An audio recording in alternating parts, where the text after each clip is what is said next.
بسم اللہ الرحمن الرحیم۔ اردو برائے جماعت چہارم۔ السلام علیکم ورحمۃ اللہ وبرکاتہ۔ سب سے پہلے ہم ایک نظر ڈالتے ہیں کہ آج کے سبق میں ہم کیا کیا سیکھیں گے۔ تو سب سے پہلے ہوگا مضمون کا تعارف، اور اس تعارف کے بعد ہم اس کی بلند خوانی کریں گے، مشکل الفاظ کے معنی جانیں گے۔ اس کے بعد ہم لفظ اور اس میں معرفہ اور اس میں نکرہ کے متعلق کچھ ضروری باتیں سمجھیں گے۔ پھر ہم فاعل اور مفعول کے متعلق جانیں گے کہ وہ کیا ہوتے ہیں۔ تو آئیے ہم مضمون کے تعارف کی جانب چلتے ہیں۔ مضمون کا تعارف۔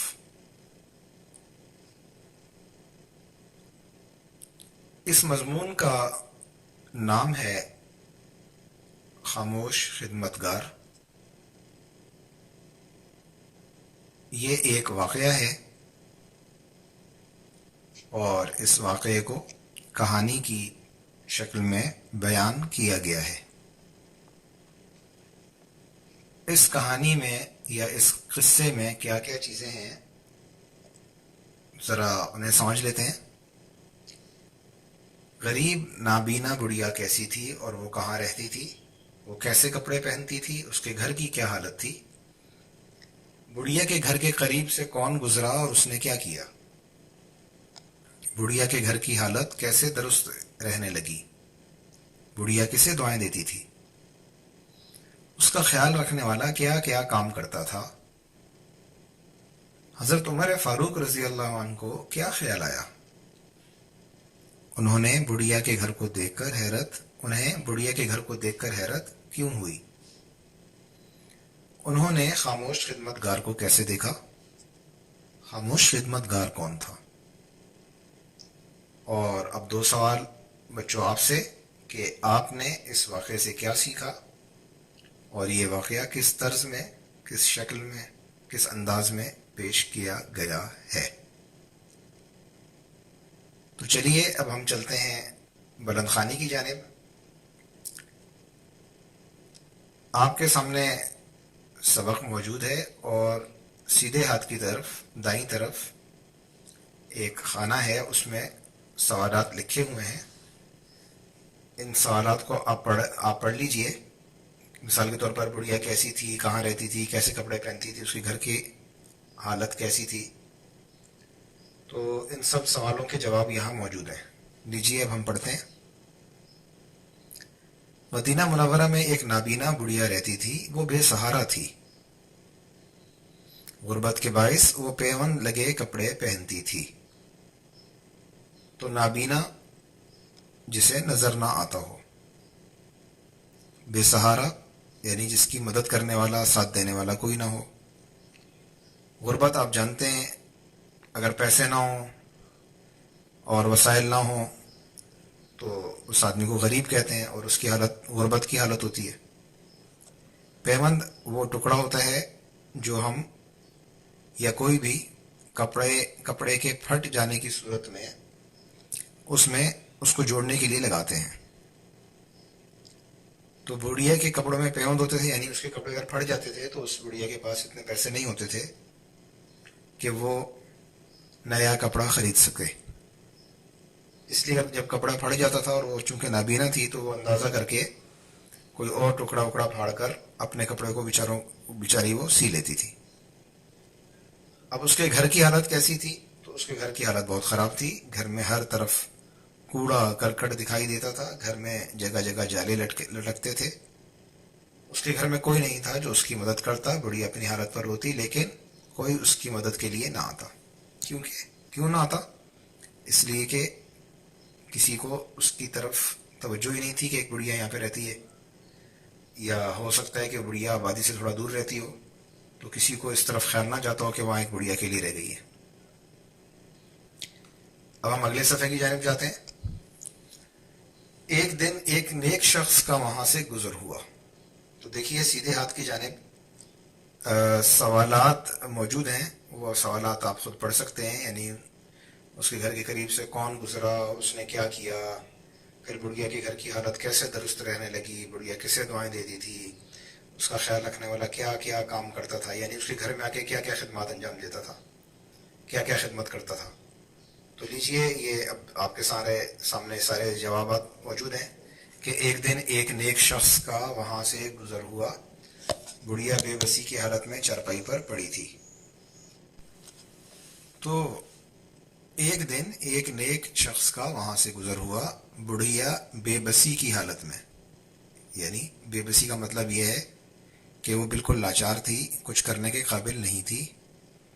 تو بے بسی کی حالت میں چارپائی پر پڑی تھی. سارا گھر کوڑا کرکٹ سے بھرا ہوا تھا, پانی کا گھڑا بھی خالی تھا. اسے یہ دیکھ کر بہت افسوس ہوا. کسے؟ اس نیک شخص کو. اس نے گھر کو صاف کیا. اس نے گھر کو صاف کیا, گھڑے میں پانی بھر دیا. گھڑا آپ سمجھتے ہیں, یہ مٹکے کو کہتے ہیں.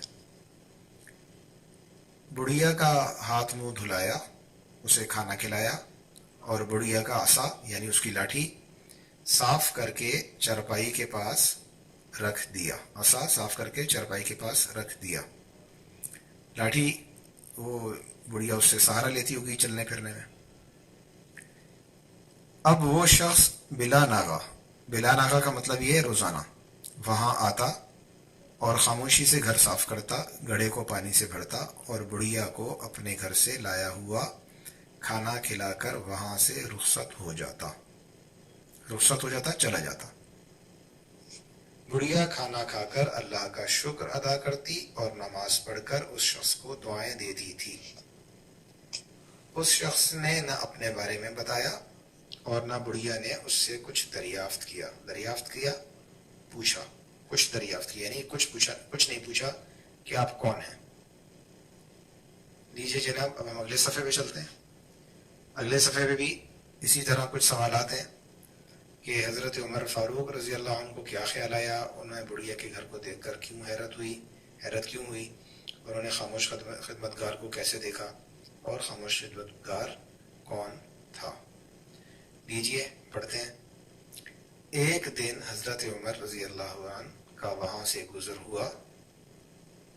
وہ بڑھیا کے پاس آئے. انہیں حیرت ہوئی کہ نابینا ہونے کے باوجود بڑھیا کا گھر کیسے صاف ستھرا ہے اور گھڑے میں پانی کہاں سے آتا ہے.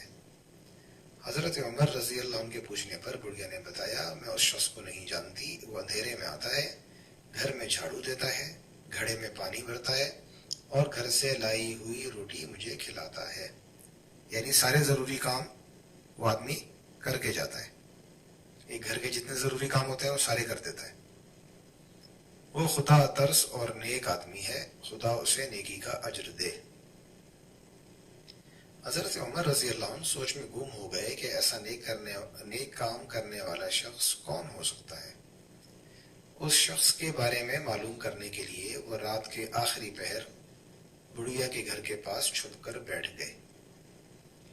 بڑھیا کی خدمت کرنے والا شخص ابھی تک نہیں پہنچا تھا. کچھ دیر کے بعد وہ شخص آیا اور اس نے معمول کے مطابق جھاڑو دیا, گھڑے میں پانی بھرا, بڑھیا کو کھانا کھلایا اور عصا صاف کر کے چارپائی کے ساتھ لگایا. حضرت عمر رضی اللہ عنہ اس شخص کو دیکھتے رہے. وہ خاموشی سے اپنا کام کر کے چلا گیا. بڑھیا کی زبان پر اس کے لیے دعائیں ہی دعائیں تھیں. حضرت عمر رضی اللہ عنہ نے اس خاموش خدمتگار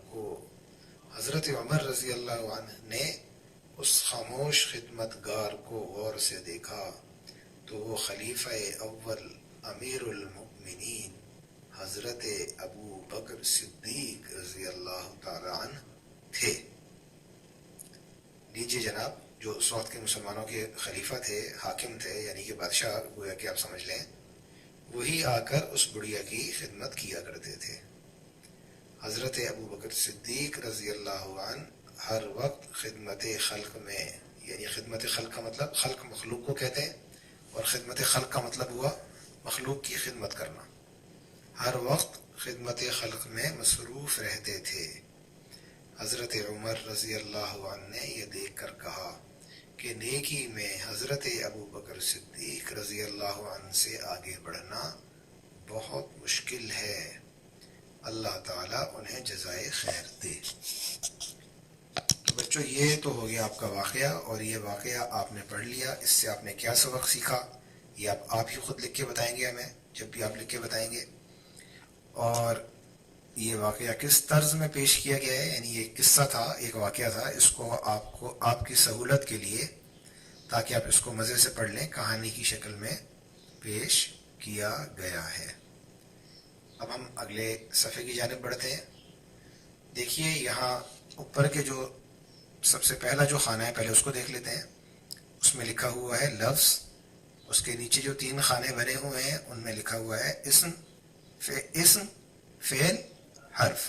اسم نام، فعل کام، اور حرف وہ جملے کا وہ حصہ جو نہ نام ہو اور نہ کام ہو، لیکن وہ جملے کے کچھ حصوں کو جوڑنے میں مدد دیتا ہو، تو اسے حرف کہتے ہیں۔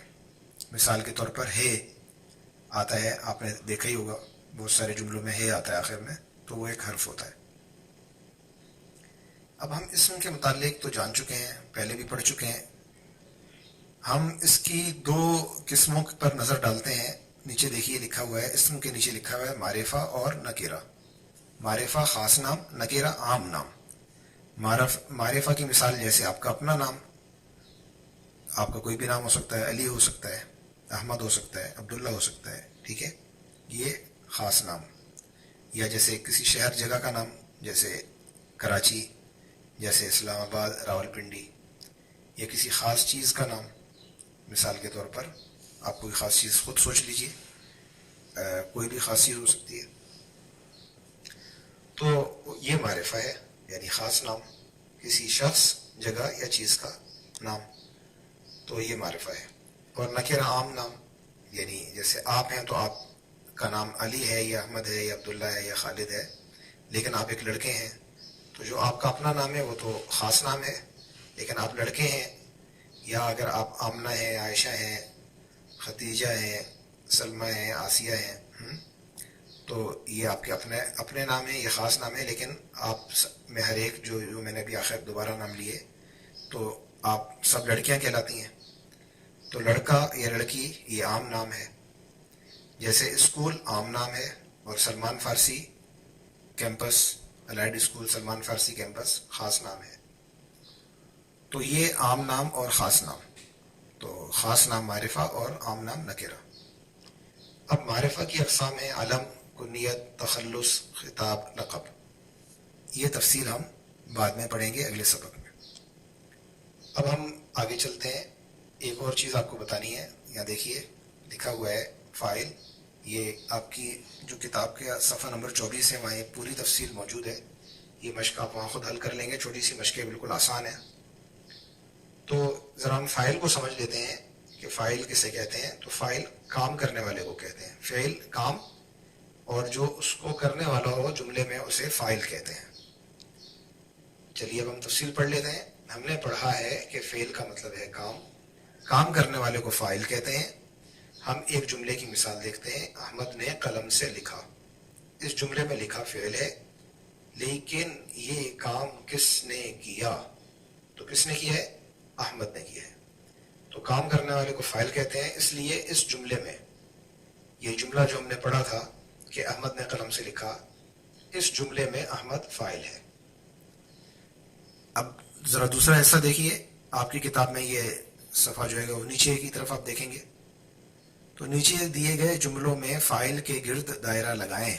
مثلا ثانیہ نے کھانا پکایا، تو پکانا ایک کام ہے اور یہ کیا کس نے؟ ثانیہ نے کیا ہے، تو اس جملے میں ثانیہ کیا ہے؟ فاعل۔ اب عالیہ نے کہانی پڑھی، امی نے علی کو پڑھایا، دادی نے حامد کو کہانی سنائی، علی نے تصویر بنائی، یہ سارے ان میں جو فاعل آپ کو سمجھ میں آ رہا ہے اس پہ آپ نشان لگائیے۔ آگے چلیے، مفعول۔ تو ایک تو ہو گیا کام اور ایک ہو گیا کام کرنے والا. اور ایک جملے میں وہ چیز ہوتی ہے جس پر کام واقع ہوتا ہے, جس پر کام ہوا ہوتا ہے, ٹھیک ہے, تو اسے مفعول کہتے ہیں. کام کرنے والا فاعل اور جس پر کام ہوا وہ مفعول.